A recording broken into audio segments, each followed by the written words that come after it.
Gente boa, acho que todo mundo aqui, eu sempre brinco que se você tem 32 dentes, você sabe que coisas ruins podem acontecer de uma hora para outra, a qualquer momento e para qualquer lugar, para qualquer pessoa.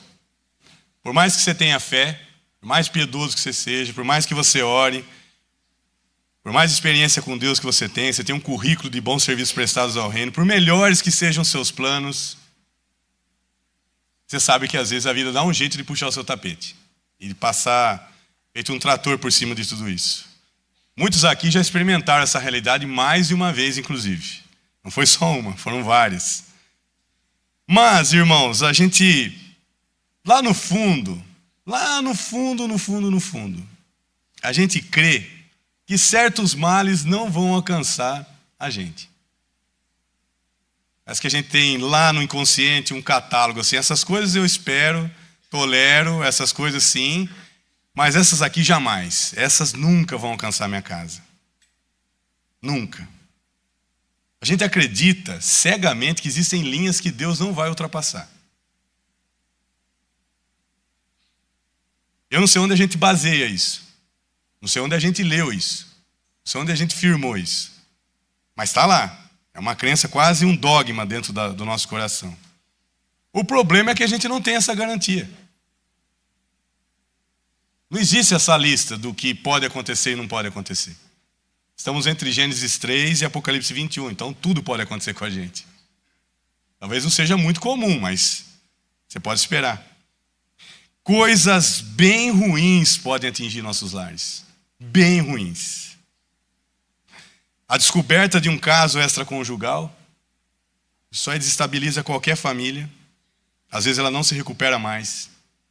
Aquele maridão que você achava que era, né, o amor da sua vida, de repente você pega uma conversa no WhatsApp, e nem vamos estender muito, ou a sua esposa também. Uma doença crônica que chega assim, cara, num tempo impróprio, uma doença terminal. Tá, todo mundo ali vendendo saúde, ou achando que está vendendo saúde. E de repente é diagnosticado assim, tudo muda na casa, dinheiro vai embora, porque você pode ter o melhor plano de saúde, cara, mas com uma doença assim, sua conta vai ser enxugada. De repente as fontes de renda que você tem podem secar. Seu negócio vai falir, você perde o emprego, começa a demorar, não consegue se recolocar no mercado de trabalho. Às vezes a única vaga que tem para você, e não estou querendo ser pejorativo aqui, mas às vezes é trabalhar na portaria de uma empresa. Logo você que tem um currículo assim invejável. Essas coisas podem acontecer.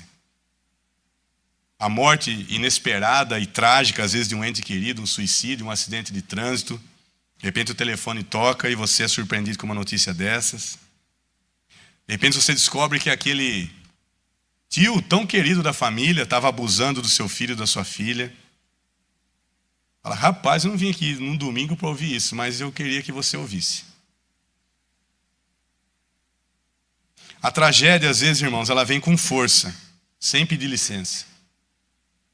E quando isso acontece, boa parte das famílias se desintegra, se desfaz. Elas não se recuperam mais, elas se dividem, casais se separam. As pessoas não se distanciam umas das outras, se isolam. Outras até que conseguem se manter, se preservam. Ficam juntas, mas seguem marcadas para sempre com aquilo que aconteceu. Vira uma tatuagem na vida deles. E aí eu pergunto, se isso acontecesse na sua casa, o que você faria? O que a gente faz quando o que antes era inimaginável passa a fazer parte da nossa história, parte da nossa família? Quando as coisas dão errado de maneiras horríveis, inesperadas, como que a gente consegue seguir? Será que é possível encontrar um novo normal depois de uma tragédia como essa? Será que a gente consegue se adaptar à nova realidade? Seguir sem sequelas, manter a sanidade pelo menos? E como pais, hoje a conversa é com vocês, como pais podem ajudar a família a se reerguer depois de um golpe desse? O que se espera de um pai numa hora dessa? Como liderar sua família da dor à redenção? É o tema da nossa conversa de hoje. Como liderar sua família da dor a redenção. Quero que você abra a sua Bíblia em 1 Crônicas, capítulo 7. Nós vamos ler os versos 20 a 28.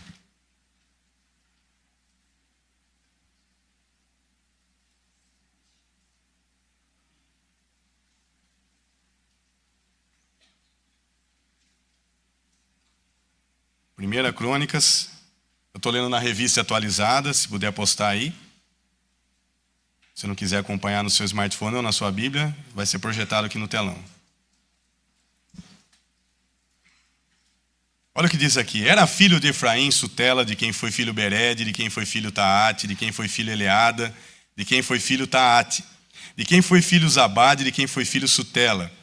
Não tinha muita criatividade para nome não, né? E ainda Ezer e Eleade, mortos pelos homens de Gate, naturais da terra, pois eles desceram para roubar o gado desses. Quando eu li esse, eu achei que eu estava lendo um roteiro de filme de Velho Oeste. Ladrões de gado. Pelo que por muitos dias o chorou Efraim, seu pai, cujos irmãos vieram para o consolar. Depois coabitou com sua mulher e ela concebeu e teve um filho, a quem ele chamou Berias, porque as coisas iam mal na sua casa. Talvez essa seja a descrição que cabe como uma luva para a situação no seu lar e na sua família. As coisas não vão bem na sua casa. Sua filha foi Seerá, que edificou a Bet-Horon, a de baixo, a de cima, como também a Uzem Seerá. O filho de Berias foi Refa, de quem foi filho Rezefe, de quem foi filho Tela, de quem foi filho Taã, de quem foi filho Ladã, de quem foi filho Amiúde, de quem foi filho Elisama, de quem foi filho Num, de quem foi filho Josué. A possessão e a habitação deles foram Betel e as suas aldeias, ao oriente, Naarã e ao ocidente, Gézer e suas aldeias, Siquém e suas aldeias, até Aia e suas aldeias. Amém? Bem-vindo às partes chatas da Bíblia. Fale a verdade, confesse aqui, momento assim para você, né, confessionário. Ninguém aqui vai registrar isso. Você será perdoado. Seja honesto. Você já pulou essa parte da Bíblia mais uma vez, vai? Você já pulou essa parte da Bíblia.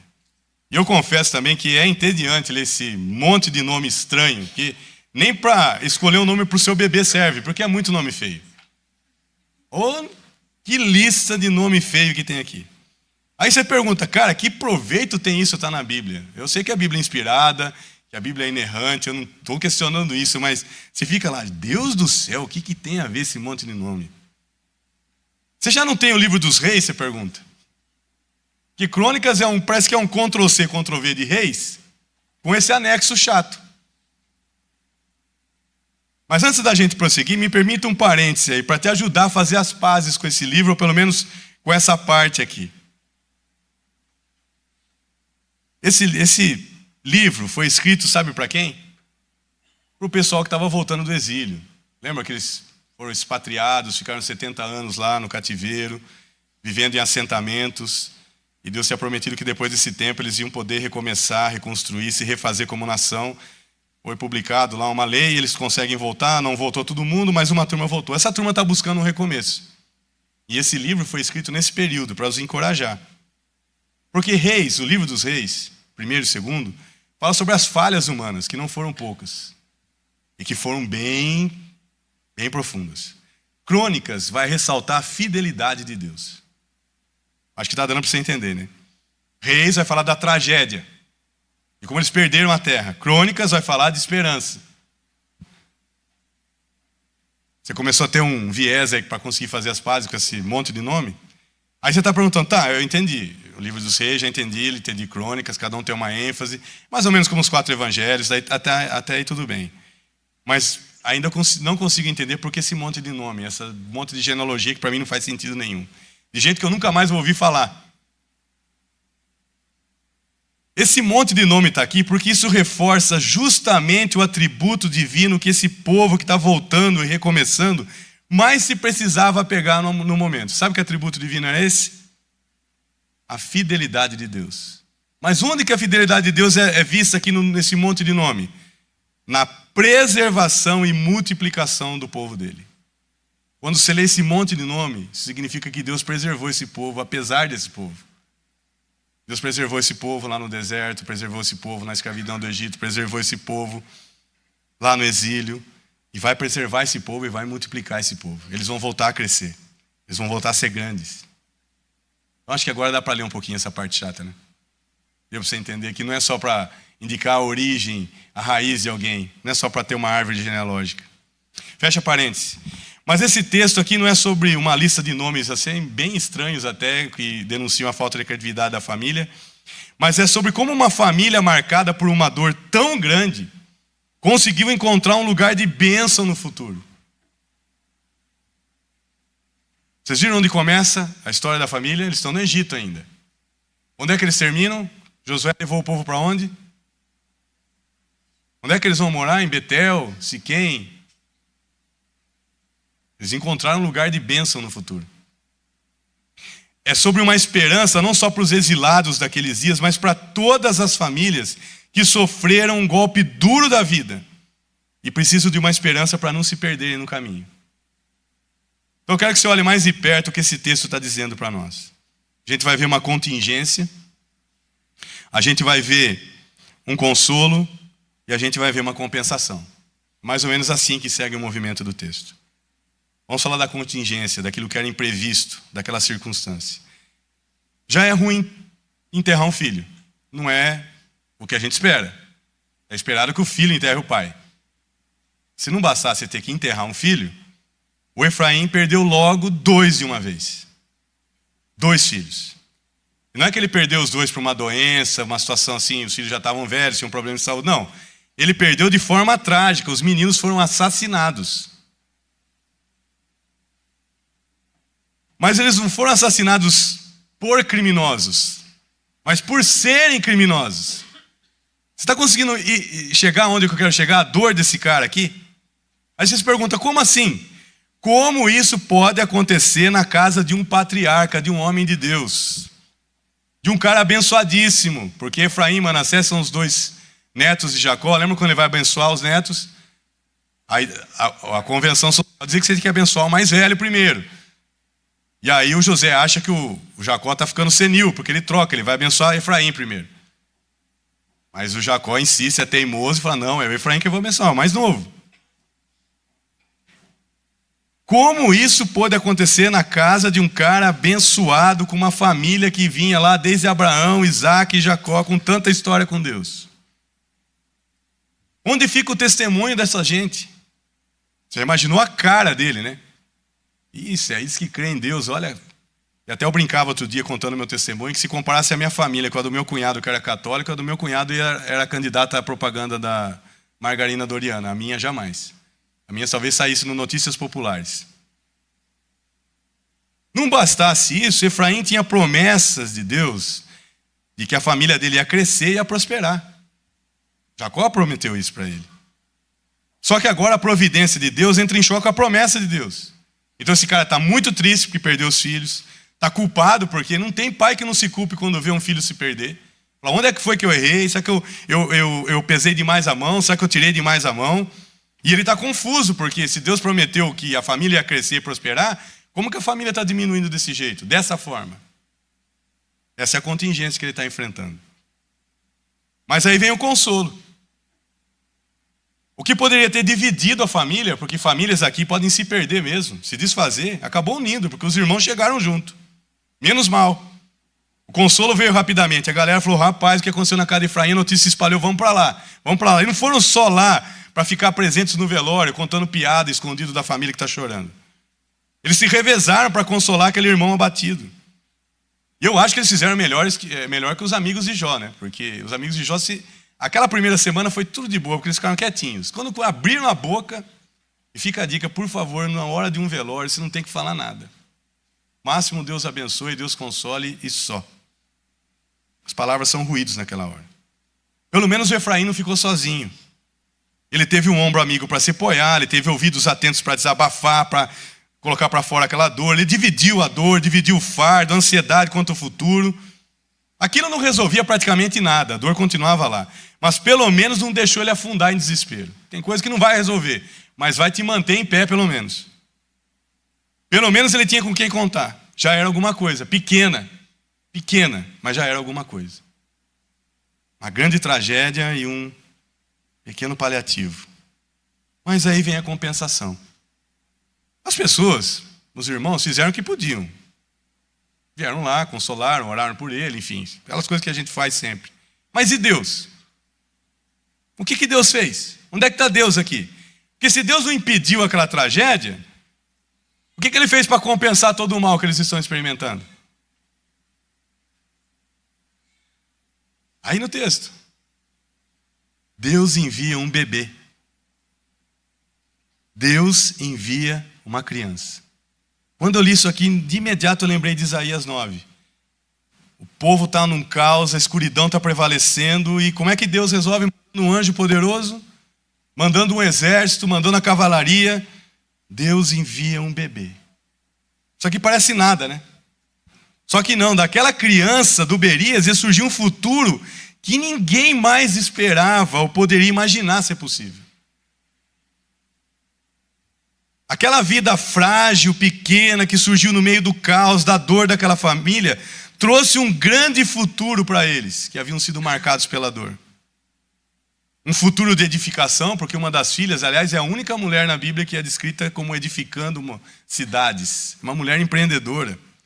E Provérbios talvez foi inspirado nelas. A mulher sábia edifica a sua casa. Um futuro de edificação, de reconstrução. Um futuro de conquista com Josué. Um futuro de possessão, porque eles estão em Betel, em Siquém. Grandes cidades com grandes experiências com Deus. Então as promessas que pareciam distantes ou sendo contrariadas e levando um checkmate das circunstâncias, as promessas foram cumpridas apesar da dor. Então a bênção prevaleceu apesar da tragédia. Muito mais do que apenas Deus equilibrar cruzes e bênçãos, Deus superou todas as expectativas. E o futuro de bênção foi bem maior e melhor que o passado de dor que eles tinham vivido. Essa foi a compensação divina. Aí você pergunta como? O que acontece no meio, entre a dor e o triunfo? O que tem no meio da história para que a família saia da tragédia e chegue à redenção? Como uma desgraça que era para acabar com uma família, 2 filhos assassinados, envolvidos no crime, foi superada de forma tão surpreendente assim? Como é que essa família pôde se reerguer após um golpe tão pesado que a vida deu? Porque a dor foi inesperada, pegou todo mundo de surpresa, a dor era profunda, a dor se tornou duradoura, porque o Berias nasce e leva esse nome. A dor começou a definir aquela família. Mas olha, repito, como a história começa e como a história termina. Eles estão na terra da escravidão no começo, lá no Egito ainda. Na terra da dor. E eles terminam na terra da promessa. O que você, pai, pode fazer para ajudar a sua família a atravessar um inferno e chegar num lugar melhor? Como você lidera a sua família do caos para a bênção? O que Efraim fez? Leia aí, irmãos, o que Efraim fez? Vocês não são curiosos para saber? Ele chorou, ele recebeu ajuda, consolo, e ele fez um filho. Aí você pergunta, rapaz, o que você está querendo dizer com isso? Não tem oração aqui, irmão. Não tem oração. Não tem milagre aqui. Não tem visões celestiais. Não tem visita de anjo. Efraim não fez nada de heróico nem espiritual, entre aspas. Era só um homem quebrado, fazendo o comum, fazendo o óbvio. Mas você fala, cara, estou decepcionado. Outros vão falar, eu estou curioso para saber como é que essas 3 coisas abriram caminho para um futuro como esse. Como coisas tão insignificantes, comuns, óbvias, nada espirituais ou heróicas ou extraordinárias puderam preparar o caminho para um futuro como eles tiveram. Essa é a pergunta que eu me levantei. Sabe por que eu falo isso, irmãos? Porque eu não sei se você estuda a Bíblia, gosta de comentário bíblico, mas vai ver se você acha algum comentário sobre esse texto. Não tem. E estava chegando na sexta-feira, eu perguntei, Senhor, eu acho que eu escolhi mal, só que não dá tempo de escolher outro. Dá graça, Senhor, dá graça, dá graça. E Deus deu graça. O que eu queria que você fizesse, você pai? Primeira coisa, processe suas emoções de forma saudável. Primeira coisa que você pode fazer. Talvez a única que você consiga, pelo menos. Comece por aqui. Pode parecer chovendo molhado, mas eu estou falando para homens. E homens têm dificuldade. Nós, macho alfa, temos dificuldade em lidar com sentimentos. E a nossa cultura tem muita culpa nisso, porque a gente foi ensinado que o homem não chora. E que a gente tem que engolir o choro e seguir. O ensino bíblico aqui é que não temos que bancar os durões. Primeira coisa que está mostrando esse texto aqui. O caos chegou, a dor atingiu a família e daquele jeito arrasou com eles, mas o Efraim não tenta bancar o durão, não. Ele não tenta ser forte. Irmãos, eu já falei uma vez, nós não somos estoicos, nós somos cristãos. Então a gente tem que sentir a dor. Você não tem que ser indiferente à sua dor, aquilo que está acontecendo, mas você pode ser independente da sua dor. Esse é o ensino bíblico do Evangelho. Mas o que eu quero dizer com isso? Que a gente precisa permitir que a dor tenha um espaço legítimo em nosso momento, sem com isso dar a ela o controle do seu coração. Aqui que está o pulo do gato. Dê ao seu sentimento um espaço legítimo para ele se expressar, mas não entregue o controle do seu coração para ele, não. Então você não tem que reprimir, oprimir suas emoções, nem se entregar às suas emoções. E numa hora dessa é muito difícil você não se entregar à dor. Davi fez isso em 1 Samuel 30. Ele está arrasado, ele volta para casa, o que ele encontra um cenário horrível. Tudo foi destruído, está tudo saindo fumaça, e ele não sabe para onde a família dele foi levada, se a família está viva, ele não sabe quem fez aquilo, quantos fizeram aquilo. Ele se sente culpado, confuso também, ele chora até não aguentar mais, a Bíblia diz. O mais durão do exército de Davi chorou feito criancinha naquele dia. Mas foi ali que começou a restauração. No choro largado de Davi. Meu irmão, a dor reprimida se transforma em amargura. Endurece. A dor descontrolada destrói, paralisa. A dor que você não expressa vai se esconder em lugares perigosos na sua vida, em doença, em irritação, nos silêncios, no isolamento. E mais, o Efraim não teve pressa, que chorou muitos dias. Entenda de uma vez por todas que o progresso não anda na velocidade que você espera. Não vai andar. A recuperação não vai vir do jeito que você espera. Do dia para a noite, depois de um mês você está bem. Às vezes vai demorar alguns anos. Não negue a sua dor, porque isso vai desumanizar você. E entenda que o próprio choro é uma forma de oração. Gênesis capítulo 21. Deus falou o que para aquela mãe solteira? Eu ouvi a oração do seu filho? Não, eu ouvi o choro do menino. Deus responde aos choros também. Processe a sua emoção de forma saudável e bíblica. Segunda coisa, deixe que outros entrem na sua dor. Deus ofereceu cura como? Através da comunhão. A tentação de você se afastar na hora da dor, de se isolar, porque você fica com vergonha, o seu orgulho fala mais alto, resista a essas coisas. Não tenha medo de parecer fraco ou de ser um fardo para os outros. Deixe agora que as pessoas sejam fortes por você, que as pessoas creiam por você. Não se tranque emocionalmente. Ninguém vai sentir a dor que você sente. A dor é solitária mesmo, mas a dor não pode ser isolada. Então nada de orgulho, de bancar o durão, nada de medo do que vão pensar, nada de vergonha pelo que aconteceu, ou de você estar se desmanchando em lágrimas, porque ninguém dá conta de tudo sozinho. Davi precisou de um soldado raso para salvar ele da mão do segundo gigante. Paulo precisou de gente ali quando ele estava preso. Olha, me manda Timóteo, vem me ver. João Marcos, vem me ver. Jesus precisou dos discípulos, porque a alma dele estava angustiada até a morte. Então você acha que você vai aguentar sozinho? Você não vai aguentar. E quando você abre a porta para o consolo, a graça do Senhor entra na forma da igreja e da comunhão. E você ganha um alívio, pelo menos você não afunda no desespero. Abra a porta para o consolo. E terceiro, e último, volte para o começo de tudo. Onde é que uma família começa? Como é que uma família começa, gente? Quando você diz sim no altar, né? Espero, né? A não ser que você tenha um bebê menor, né? Eu não ia deixar escapar essa. Eu só deixei escapar outro dia o The King e The Power. Eu ia assustar os irmãos, né? Mas eu falei, o Daniel vai me demitir depois. Onde é que uma família começa? No amor de um homem com uma mulher. O que Efraim faz depois? Ele chorar largado, ele recebeu o consolo dos irmãos, ele se reconecta com a esposa. Ele não permita que o sofrimento afastasse ele da mulher dele. E ele vai e se reconecta com ela da forma mais íntima. Ele voltou à vida comum do lar. Aquilo era a rotina que ele vivia antes. Ele falou, preciso começar por aqui. O quarto daquele casal foi o lugar do recomeço de tudo naquela casa. Olha que coisa isso. Ele voltou ao começo de tudo. Minha família começou com a minha esposa. Eu preciso voltar a amar ela. Eu preciso escolher amar ela. E é no quarto, na intimidade entre nós dois, que a gente vai dar um recomeço para essa casa. É a única coisa que eu consigo fazer. O contrário da esposa de Jó, que se afastou dele quando ele ficou ferido. Da mulher de Davi, que armou um barraco quando ele estava recomeçando.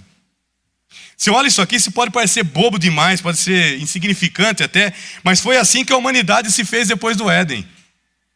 Adão se reconectou com Eva, mesmo, ele não ficou culpando ela, brigado com ela, isolado dela. E assim a humanidade teve seu começo. Efraim entendeu que era hora de voltar a ser um com a esposa dele. E num lar marcado pela tragédia, às vezes, o maior ato de fé é você escolher amar aquela que o Senhor deu a você. Eu acho melhor resgatar uma criança lá em cima, hein? Pelo menos olhar o que está acontecendo. Gente, choro, ajuda e amor. Choro, ajuda e amor. É isso que está no miolo da história.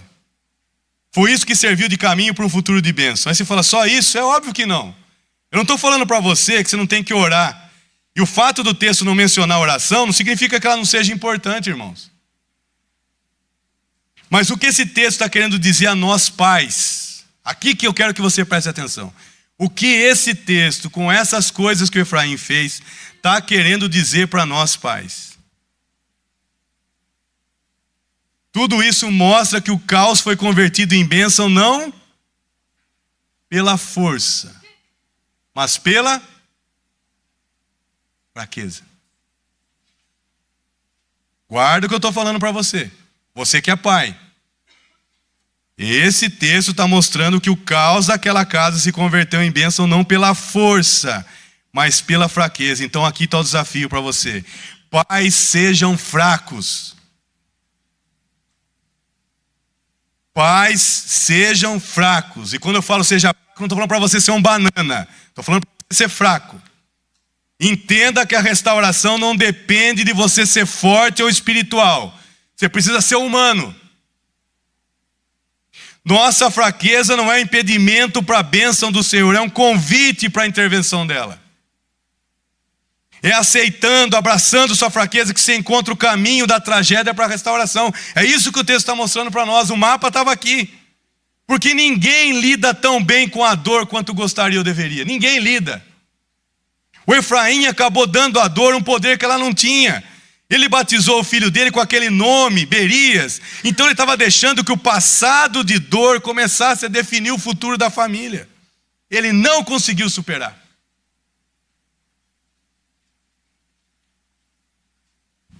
E às vezes, pai, você não vai conseguir superar.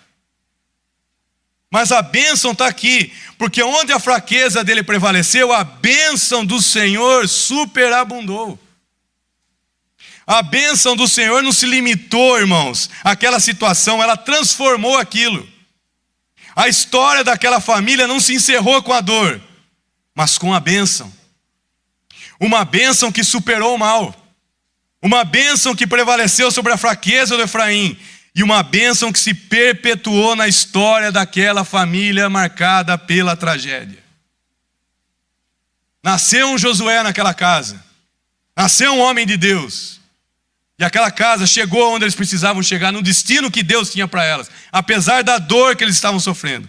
Guarde isso, a bênção é mais poderosa que o mal que te atingiu, a bênção é mais profunda que a dor que te alcançou, e a bênção é mais surpreendente que a sua fé de agora.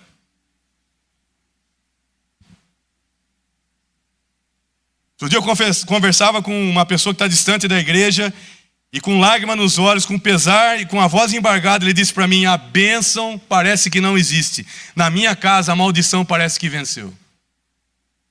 E é isso que me faz, ouvir coisas como essa que me faz olhar para a Bíblia e voltar para a Bíblia e descobrir que não, que eu quero repetir isso: a bênção é mais poderosa que o mal que te atingiu, mais profunda que a dor que te alcançou, e mais surpreendente que a fé que você tem hoje, que não é nada.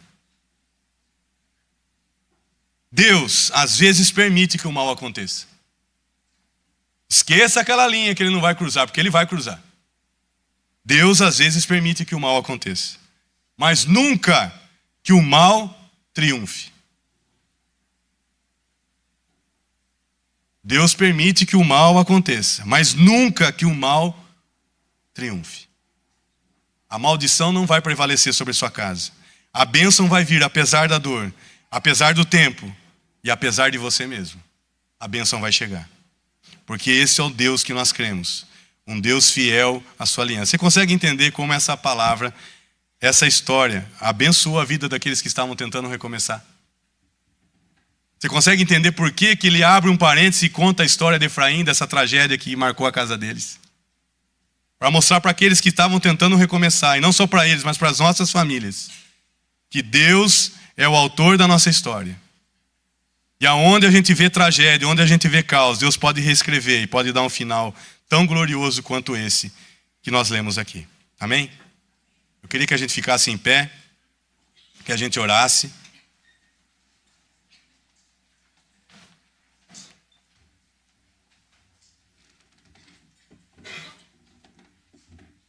Pai, eu quero te agradecer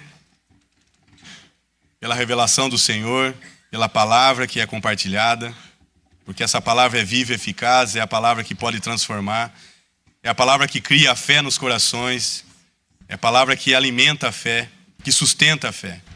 E fé é tudo que a gente precisa. Te agradeço por essa palavra que mostra que a dor não precisa definir a nossa história, o nosso futuro, que a bênção vai prevalecer. Porque o Senhor é fiel, o Senhor é todo poderoso. E a tua graça, Senhor, é infinitamente maior que qualquer erro que a gente possa ter cometido, qualquer falha, qualquer pecado. Obrigado por ser esse Deus fiel à aliança, esse Deus que zela pelo seu nome, pelo seu povo.